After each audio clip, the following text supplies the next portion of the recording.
Maria Rosa Antognazza. I am a professor of philosophy at King's College London. My aim is in this biography to provide a unified portrait of an extraordinary thinker. So there is Leibniz the philosopher, Leibniz the metaphysician, Leibniz the political activist, Leibniz the mathematician, and so on. And my thesis is that these seemingly miscellaneous activities can actually be unified in a master project which Leibniz pursued throughout his life. Leibniz was a 17th century man who lived an extraordinarily varied intellectual life. He was a German, he was born in Leipzig, he was trained there as a jurist, but then he became many other things. He was employed as a librarian for 40 years at the court of Hanover, and he acted as a political advisor, as a cultural advisor to a number of very prominent people, of course the Duke of Hanover, but also the Duke of Wolfenbüttel, Peter the Great, the Emperor of the Holy Roman Empire. This was a huge project because Leibniz has written a lot, and a substantial part of these writings and this correspondence are not yet fully edited.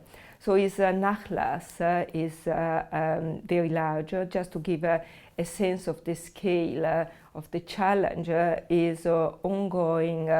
The ongoing edition, critical edition of his writings and correspondence will eventually embrace 120 volumes. And there are many different editions covering the parts of his work which are not yet fully edited.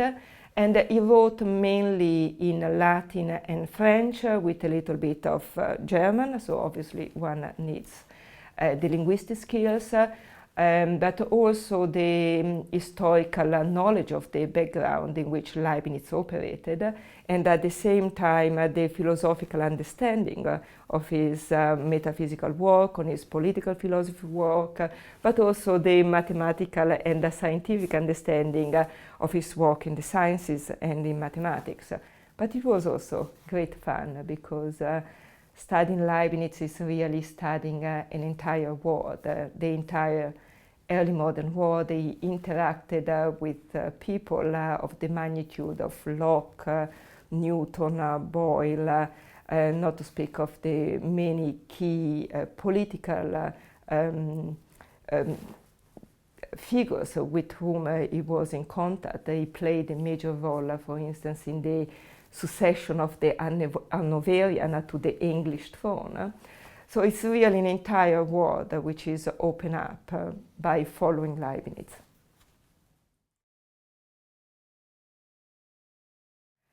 Yes, there is really a very high interest in Leibniz in philosophy nowadays.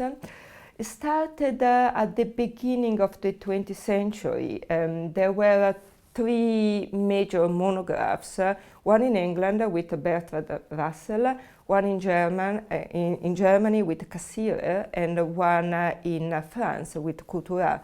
So at the very beginning of the 20th century, there was really a sort of Leibniz renaissance, and the focus of this renaissance was the logic of Leibniz. So it was really a rediscovery of Leibniz through his unpublished manuscripts on logic.